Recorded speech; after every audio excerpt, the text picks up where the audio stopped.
السلام عليكم ورحمة الله وبركاته. دعوة الكسور هذا برنامجك. ما أنت برنامج حي سلف هذين هنا. يا. مرة دور بلا تروح استان بعملنا يا مركي نمان كان دولة فدرال كا. هشيس لقالن تركيا وكنا. ومركا تركيا لسي أو شدال كقصة عن ودن الصومالية. يا. مركا كونتراكتي بهالك سلوسه موجودة. مركا كونتراكتي جاس مدرر وحسن شيخ كغاريني ددوينها وكغاريني برلمانك وكغاريني maxkamadaha marka contracti baan idin haynaa ya inta ku arkayna waa idin haynaa wax la iska dhayaa waa kuwana soo jidaan beejiski ya adan labadii nin oo fadhiyay meesha masuulaha ugu jeedeen waa kuwana saxiixiyada ugu jeedaan marka contractigan khaladaad badan baa ka buuxda marka hadaa rabtid inaad akhrisid oo waqtigaaga on time waqtigaaga ku akhrisid linkiga hoos ku jira hadda waxa weeye barnaamijkan waxa ku arkaynaa khaladaadka contractiga isku jira baa ku arkaynaa waa khaladaad fara badan way qof damiir leh wuxuu saxiixa ma marka waxa hubaa boqolkiiba ninkii contractiga inta ku saxiixay inuu soo waxba akhrin inuu soo waxba akhrin oo umiye ya marka hadii barnaamijkan maanta xogaa waa dheerihay iga raalaada daarabtid inaad fiirsid barnaamijkan waxa weeye soo dhawaad bal ulahay hadii kala waqti hayn waxa weeye hadda ku koobayna macnaheedu waxa weeye contractigan waa contract cadaalad darah weeye marka contractigan sida barnaamijkan ku arki doono waxa weeye wixii kharasha oo ku saabsan ka soo saarida ooliyada laga soo saaray Soomaaliya baa korka laga saaraya wixii faa'iido Turkiga baa qaadanaysa wixii risk iyo dhibaato meesha imaanaysa Soomaaliya baa korka laga saaraya nimankan Turkiga ayaga waa bari way risk iyo waxba lama qabsanayo ayaga gacmahooda nadiif ahaanaya marka waa contract cadaalad darah way khaladaad badan baa buuxda oo hadda inta ku arkayno marka waxaan dhahayaa suurada gambar qaat marka normal ahaan waxa xasuusan baa malaynaa markii wafdi laga diray xamar mar walba wafdi markii xamar laga dirayo waxa weeye waa xasan sheekh wuxuu dhalay xasan sheekh ilmaadiiradiisa iyo TikTok markii dibadda la tagayo oo wafdi loo dirayo oo heshiis la soo saxiixayo waa xasan sheekh wuxuu dhalay iyo dhowr nin ilmaadiiradiisa iyo TikTok marka dadkaas oo mar walba wafdiga la dirayo qof cilmi u haysta arrimaha sharciga ma jiro qof lawyer ah kuma jiro qof oo arrimahan sharciyada expert ka kuma jiro qof oo experience ku haysta oo arrimahan ku soo shaqeeyay ma jirto marka heshiiskan la saxiixayo waxa weeye dadkan cilmi uma hayaan xafiisyada dawladda maanta hadaa u fiirsasid qabyaalad baa lagu bixiyaa marka dadka xafiisyada badan fadhiya waa dad mushaar qaato oo waxba weyn dana hadii xitaa saas ay tahay waxay xasan sheekh inuu lawyer private magaalada ka gelisayd oo asaga dhaa iga fiiriya arrintan laakiin lama sameyn marka waxa khalad baa wadankii la galay marka contract cadaalad darah baa la soo saxiixay marka contractka maanta inta ku arkayna khalad badan baa ka buuxa marka khaladku ugu horeeya la rabo inta ku aragtaan waa kana article 2 wajidaan marka inta wajidaan Turkiyada nimanka waxa weeye waxa la siiyay inay soo saaraan oo shidaal ku jira badda iyo dhulka ya marka ayanta hore markii inta wajidaan masuulkan dadka waxa lagu sheekeynay in oo heshiiskaas lagu halkaas lagu saxiixay in tahay shidaal la soo saarayo badda laakiin inta ka arkaysan waxa weeye badda iyo dhulka wixii shidaal ku jiray ayaa la siiyay article-ka 4 inta wajidaan nimankan Turkida waxa la siiyay exclusive right baa la siiyay marka waxa weeye suuqii dhan ayaa loo xiray dad kale lama siinayo baa la ya marka saas waxa weeye waa doqonnimo weey sababtoo ah normal ahaan waxaan shirkadaha kale in xitaa chance la siiyo bay sida dawladda ay u doorato shirkadda oo ugu fiican oo ayaga oo lacag badan ka heliyaan ya haddana laakiin lama sameeyna inta wajidaan waxa weeye wixii dhan Turkida baa la siiyay marka taas waxa weeye halis waxay ku tahay xornimada waddanka sababtoo ah hadii oo leedahay dhan ay Turkida kontrolaan macnaheedu leedahay waxa weeye dhaqaalaha Soomaaliya dhan wax kontrol doona Turkida marka Soomaaliya waxa weeye noqonaysaa waddan daba dhilif ah Turkida marka taas waxa weeye khalad kale weeye aan laga fiirsan weeye haddana khalad kale oo ku jira contractiga waa kana waa article-ka 4.5 wajidaan marka inta wajidaan waxa weeye nimankan Turkida waa laga cafiyay inay bixiyaan wax la dhaho bonus waxa weeye waa arrin aad iyo aad muhiim u ah marka shirkadaha shidaal soo saara marka shidaal soo saarayaan bonus baa la qaadaa lacag kana la contract ma rabtaan hadda contract rabtaan lacag kana baa lagu dhahaa marka normal ahaan shirkadaha lacag fara badan baa la qaadaa billions gaaraysa marka doqonnimada xasan sheekh dawladdiisa ku kacday waxa weeye nimankii lacag badan oo laga qaadan lahaa way ka cafiyeen marka halkaas waxaa dawladdu ku dhaaftay lacag badan oo loo isticmaali karay in dadka loogu adeego oo in fiican loogu gado askartan oo maalin walba al-shabaab ay magaalada banaankeeda ku leynayso marka taas waxa weeye waa khalad kale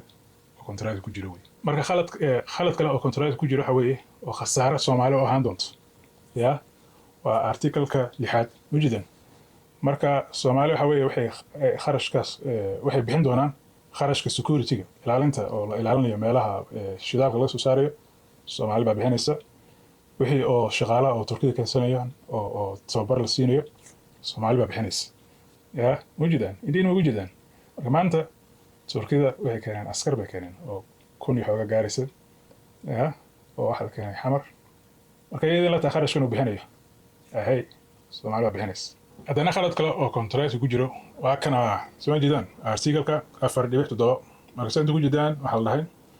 kuwa oo Turkiga waxa la dhahay boqolkiiba 90 khalad boqolkiiba 90 kharashka oo ku saabsan soo saaridda shidaalka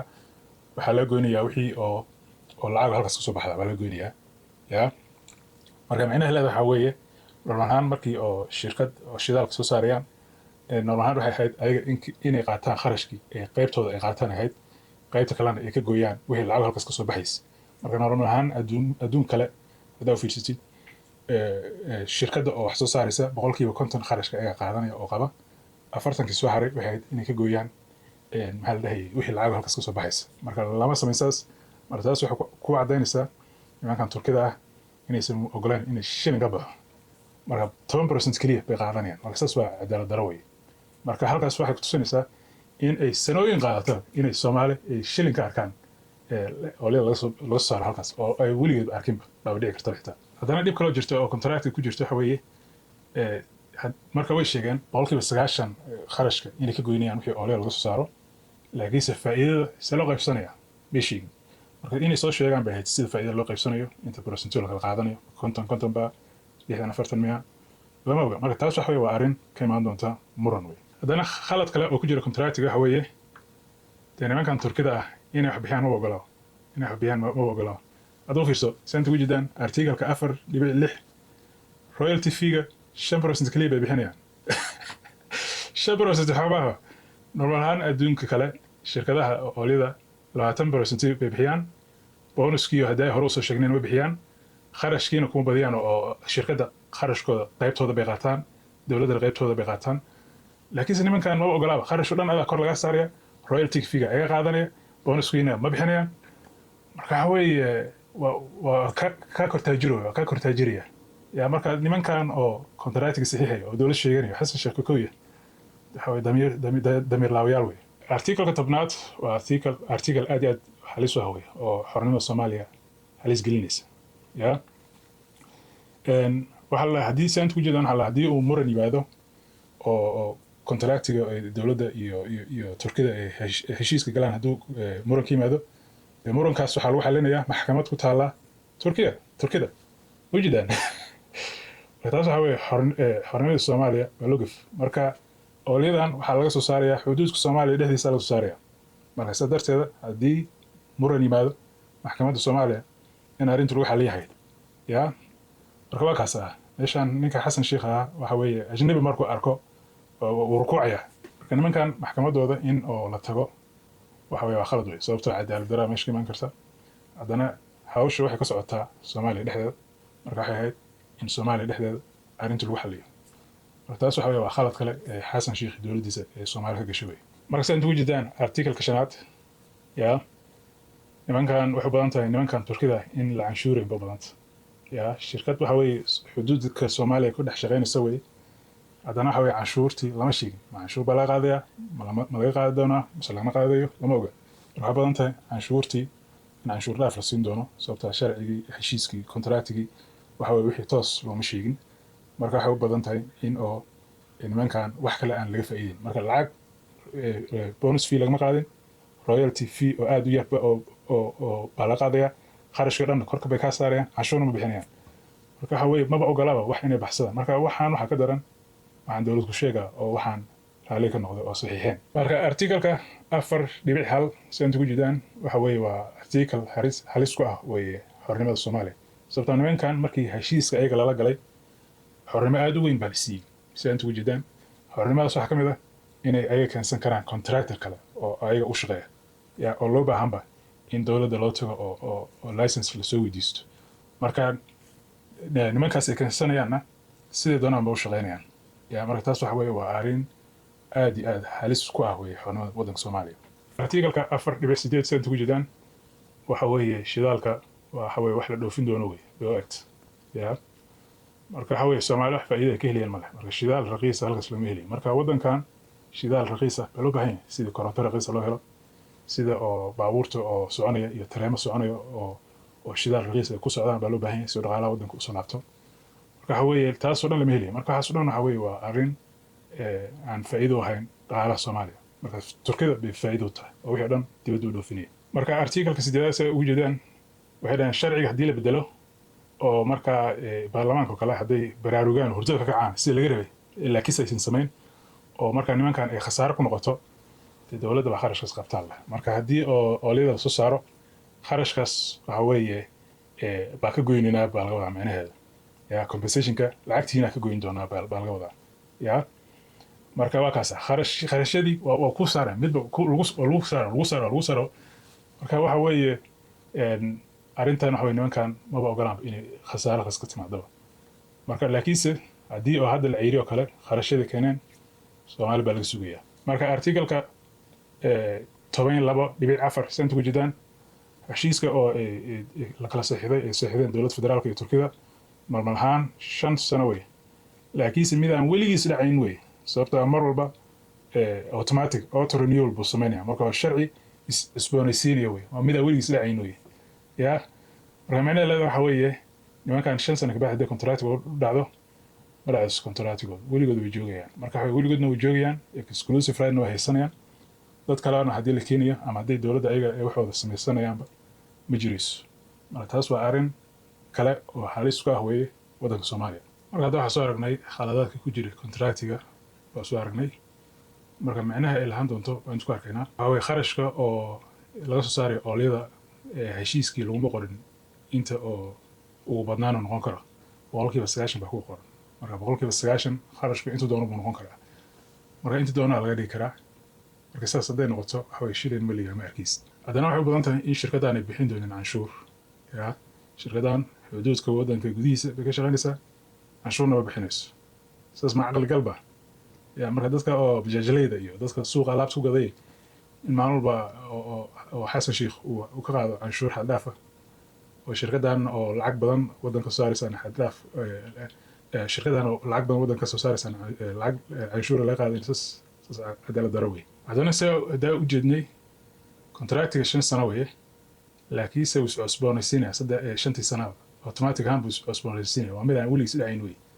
marka shirkadan hadii la rabo in laga hadii la naco kale oo la rabo in laga tago kama tigi contractiga waa mid weligiis aan dhacayn way marka wax kale oo la yaab leh waxa weeye tababar waa lagu soo qaaday contractiga laakiin lama sheegin in dadkaasi noqon doonaan Soomaali dadka security ka qaban doona oo meesha ilaalin doona oo kharashka security dadka bixin doona oo kharashkooda laga bixinayo oolyada Soomaali xitaa inay yihiin lama sheegin marka waxa badan tahay inay yihiin dad Turki loo keenay oo markaas Soomaali aysan waxba ka faa'iidi doonaan halkaas haday noqoto shaqo halkaas ka soo baxda ama waadiyo ha noqoto ama dadka oo meesha oolyada soo saaray ha noqoto in waxba laga helin badan sababtoo ah dadkaas Soomaalida contractiga lagu soo hadalqaan lama soo sheegin marka taas halis waxay tahay shirkadan hadii contractigeeda hadii la naco oo la iska eriyo kale dad oo tababaran oo hawsha qaban kara lama heliyo marka waxa badan tahay dadka tababarka la siinayo oo kharashkeeda Soomaali ay bixin doonto inay wax u badan yihiin inay Turki yihiin marka maanta xamar waxa ku soo degteen dad security oo ciidan oo Turkiya marka kuwaas waxa weeye kharashkeeda mar hore waxa weeye dad kharashkeeda contractiga tii lagu sheegay waa hadaa soo arkay marka contractiga lama sheegin lama soo hadal qaadin wixii lacag ah oo halkaas ka soo baxa in la soo daawacayo oo dadkii loo soo sheegay lama sheegin marka lama sameyn doono sababtoo ah waxa weeye saasna hadii aan la sameeynin oo wixii lacag halkaas ka soo baxa wixii kharash ka soo baxa halkaas aan la soo daawacin oo dadkii loo sheegin halkaas waxa weeye musuqmaasuqada baa badanaysa haddana waxa suurtagal noqonaysa in ay nimankan Turkida ay wax hoos isdhaafiyaan baa noqon karta oo saas waxa weeye waa risk kale weeye oo contractigan uu sahli karo marka article-ka 4.3 say u jeedeen waxa weeye shaqada in la kala qaybsado oo qolaba mas'uuliyad la siiyo lama sameyn marka hadda lama oga qofka dadka oo ku shaqo leh arinta oo hawada environmentiga dadka ku shaqo leh financialka dadka ku shaqo leh soo saarka marka waxaan oo oo responsibility-ga iyo mas'uuliyadda oo aan la kala qaybsan oo toos loogu sheegin contractiga halkaas waxaa ka dhalan kara muran baa ka dhalan kara oo maxkamad la iskula tago dhib weyn oo contractiga ku jira waxa weeye aan la soo hadal qaadin waxa weeye arrintan la dhahayo decommission marka hadda oolyada markay dhamaato oo kulli la soo wada saaro waxa weeye normal ahaan shirkadda oolyada waxay ahayd inay ceelashii daboolaan haamihii daboolka iyo wixii furfuraan oo wax walba ay ka dhigaan sidii ugu yimaadeen marka taas lama soo hadal qaadin marka waxay u badan tahay in oo sideeda uga tegayaan meesha oo wixii oo ka taagan oo marka Soomaali loo deynayo oo la dhahayo idinka waxaas ilaashada marka taas waxa weeye waa arrin aad iyo aad halis ah oo kharash badan keeni doonto wey marka taas normal ahaan waxay ahayd shirkadda oolyada soo saaraysa inay dhulka nadiifiyaan oo uga tagaan sidii ugu yimaadeen marka decommissionka waxaan la dhahayo contractiga uma soo hadal qaadin marka taas waa riski kale iyo kharashka oo Soomaali sugaysa wey marka saa ugu jeedeen article-ka 10.7 waxa weeye muran hadduu contractiga muran ka yimaado ay ku murmaan dowladda federaalka iyo Turkida waxa weeye murankaas waxa lagu xalinayaa maxkamad ku taala xamar maxkamad ku taala Turkida marka taas waxa weeye waa arrin cadaalad darro wey waa arrin doqonnimo ah wey oo maxaa la dhahayay xornimada waddanka u gafaysa sababtoo ah oolyadan waxa laga soo saarayaa xuduudka waddanka Soomaaliya gudihiisa marka wixii muran oo halkaas ka yimaada in maxkamadda Soomaaliya in lagu xukumiyo bay ahayd laakiinse lama samayn marka taas waxa weeye waa arrin kale oo dowladda Xasan Sheikh ay mas'uul ka yihiin wey marka contractiyada oo shirkadaha waaweyn kala saxiixdaan waxa ku jira qayb waxa ku jirta la dhaho force majeure marka macnaha ay leedahay waxa weeye haddii uu dhulgariir yimaado kale hadduu dab yimaado kale hadduu duufaan yimaado kale waxa weeye khasaaro baa imaanaysa marka khasaaradaas halkaas ka imaanaysa yaa mas'uul ka ah marka contractiga arrintaas lagu soo hadal qaadin marka waxay u badan tahay arrintan inay noqon doonto wax lagu murmo sababtoo ah waxa weeye haddii ay halkaas ay ka soo qaad hadda xeebaha Soomaaliya kale duufaan iyo dabayl ka dhacda marka haddii halkaas ay oolyo ay sababto in oolyo ay halkaas ku daato yaa ka mas'uula in halkaas la nadiifiyo yaa ka mas'uula in wixii la sameeyo yaa kharashkeeda bixinaya marka waxay u badan tahay taas waa kharash Soomaali sugaysa marka saa ogtihiin markabkan baa maray Soomaaliya oo maxaa la dhahay information aruurinaya data marka kaas waxa weeye kharashkeeda Soomaali baa qabta yaa saa u jeedeen hadee boqolkiiba 90 si contract ku qoran hadee soo arkayay boqolkiiba 90 kharashka wixii ka soo baxay meesha waxa la goynaa oolyada baa la goynaya lacagta ka soo baxda marka iyadoo ay saas tahay iyadoo ay kharashkan ay Soomaali bixinayso yaa si u badan tahay inta u badan tahay data oo halkaas ka soo baxa waxa weeye Soomaali ma laha yaa marka data oo la aruuriyo muhiim ah sababtoo data maanta waxa lagu taajiro wey marka waxa shirkadaha waaweyn adduunka ay ka taajiraan wey Google oo kale Facebook waxaas oo dhan marka data oo laga aruuriyay oo kharashkeeda bixinaysay aan lahayn taas waxa weeye waa arrin kale wey oo waa doqonnimo wey dowladda Xasan Sheikh ay mas'uul ka yihiin wey marka daas soo arkaynay waxa la soo hadal contractiga waxa lagu soo hadal qaaday waxa la dhahayo trading fund marka tradingka funka oo lacagta tradingka lagu isticmaali doono yaa lagu isticmaali doonaa dad Turkiya trading lagu siinaya dad Soomaaliya trading lagu siinaya lama marka contractigas waxa weeye sida halkaas ka muuqata waxa weeye shirkaddan iyo dowladda federaalka iskuma xilqaabin in dad Soomaaliyeed wax halkaas oo shirkadda oolyada meesha lagu saaray in dadkii looga faa'iideen oo trading laga siin marka taas waxa weeye waa arrin halis ah sababtoo markii shirkaddan biri tagto kale waxa loo baahan yahay dadkii oo hawshii qaban lahaa oo sii wadi lahaa marka taas waxa weeye waa doqonnimo oo dowladdan uga fiirsan wey marka arrin kale oo soo baxday oo contractiga aan lagu soo hadal qaadan waxa weeye waa ilaalinta marka dowladda waxa weeye iyo shirkadda Turkida ay leeyihiin lama soo contract kuma soo hadal qaadin dadkii ilaalin lahaa arrintan waxa loo baahan yahay dad ilaaliya meeshan waxa laga soo saarayo waxa loo baahan yahay lacagta meesha ka soo baxaysa dad ilaaliyo isha ku haya marka waxyaalahaas dhan waxay halis gelinaysaa in Soomaali halkaas lagu siro oo lacagtooda la iska daldasho oo nimankan Turkida oo danaystayaasha in halkaas ay dadkii baabaan marka hadda ka soo qaad arrintan environment-ga ah sida oolyada oo ku daadatay badda dab oo meel ka kacay oo oolyada ay sabab u tahay iyo biyo wasakh noqonaya iyo dhulka wasakh noqonaya waxaas dhan cayaad bay u tahay markii oolyada la soo saaray marka waxaas dhan haddii Turkida oolyada soo saarayaan oo khaladaadkaas ay sameeyaan waxa weeye waxay ahayd kharash inay meel ugu talagalaan oo u dhigaan sida arrimahaas loogu xaliyo marka arrintaas contractiga laguma soo hadal qaadin marka taas waxa weeye waa khasaaro weyn wey Soomaali sugaysa arrin kale oo dhib kale oo contractiga ku jira waxa weeye lagama wada hadlin heshiis oo looga hadlayo ma jirto waxa dhacaya haddii oo kuwan Turkida ay la dacaan hawsha. Marka normal ahaan contractiyada waxa lagu daraa wax oo looga hortegayo sida inay hawlaha daahin oo kale. Marka haddii oo contractiga kuwa contractorka oo hawsha sameynaya haddii la daahaan ganaax baa la siiyaa. Marka taas waxa weeye arrintan lama soo sheegin. haddii xitaa ay contractiga ka tagaan oo dhahan hawshan kuma jirno wax oo ganaax ah oo sidoo kalena lama soo hadal qaadin. Marka labada jeer waxa weeye mar walba dowladda waxa weeye halkaas waa ku khasaaraysaa. Haddana si hadday hore u soo arkaynay contractiga waxa ku qornayd in oo haddii baarlamaanka oo kale yimaadaan oo sharci bedelaan ama wax ay isbedel sameeyaan oo kale waxay dhaheen compensation baa baahnaa in lacagtii naloo gudo ama kale ama cash na la siinayo ama maxaa la dhahay laga goynayo lacagta olida laga soo helo. Marka taas waxa weeye waa arrin imaanaysa weeye markii sharciga la bedelo oo baarlamaanku hawshooda qabsadaan. Marka taas waxa weeye waa arrin liid ku ah weeye xornimada dalka. Marka haddana dhib kale oo contractiga ku jira waxa weeye kuma jiro wax oo la dhaho clause oo heshiis oo maxaa la dhahay haddii uu dhaqaalaha adduunka hadduu isbedelo kale hadduu qiimaha oolada haddii lacag badato kale waxa weeye in la bedelay ahayd oo contractiga la bedelo oo marka sida dowladdu ay lacag fiican halkaa usoo gasho. Marka taas lama soo hadal qaadin kuma jirto. Marka haddii oo suuqu fiicnaado oo lacag badan oolida qiimaheedu tagto sida waagi hore ahaan jirto kale Turkida kaliya baa faa'iido ku qabaya. Haddana arrin kale oo contractiga ka maqan waxa weeye hadda ka soo qaad haddii oo shirkadda oolida haddii wasakh ku sii deyso badda oo kale ama haddii dab ka kaco meesha ay ka shaqeynayaan oo kale khasaarada ay timaado waxay ahayd in ay ganaax laga qaado bay ahayd. laakiin contractiga haddii aan lagu sheegin arrintaas marka arrintaas waxay badan tahay kharashkaas iyo riskiga halkaas ka soo baxaya inay tahay arrin oo Soomaali ay korkooda saarteen. Haddana wax kale oo muhiim ah aan lagu sheegin contractiga waxa weeye may sheegin in oo maalgelin ka sameynayaan waxa infrastructure-ka. Hadda ka soo qaad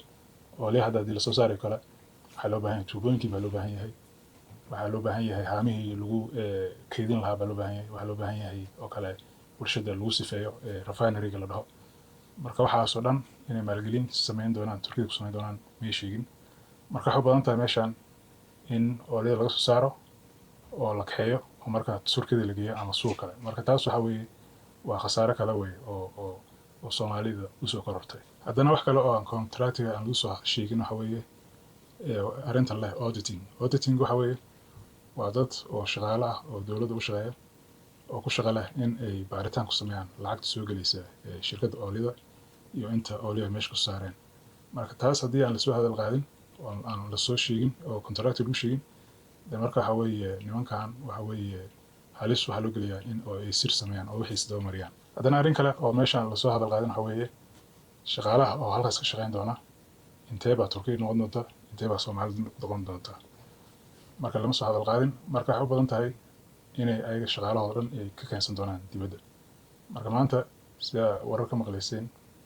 ciidan Turkiga la keenay marka ciidankaas waxay badan yihiin in yihiin ciidanka ilaalin doona meelaha shidaalka lagu saaraya. Marka haddana sidoo kale shaqaalahana oo soo saari doona shidaalkan waxay badan tahay in ayagana Turki noqdaan. Marka taasna waxa weeye waa khasaare kale oo aan laga fikirin weeye dowladdu ka fikirin. Haddana wax kaloo la yaab leh oo meesha maqan waxa weeye wax la dhaho independent review. Hadda ka soo qaad hawshan oo kale markii ay bilaabato baarlamaanka sidoo la soconayaan maxkamadda sidoo la soconayaan regulators sidoo la soconayaan. Marka dad kale saddexaad oo arrintan baarta oo ish ku haysa bay ahayd in contract lagu soo daro oo heshiiska ka mid noqdaan laakiin laguma soo darin. Marka taas waxay ku tusinaysaa dadkii contractigan qorayay oo heshiiskan soo saxiixayay inay waxba ka ogeyn dadweynaha oo wax walba la iska saxiixayo. Haddana saa ogtihiin ayaantii hore oo Xasan Sheikh uu madaxweynaha badda oo Soomaaliya Kenya la gaday. Marka ayaan dhan baa maxkamad la soo marayay Kenya iyo Soomaaliya oo lagu dagaalay badda. Marka badda qaarkooda waxa ku jira shidaal baa ku jira. Marka contractigan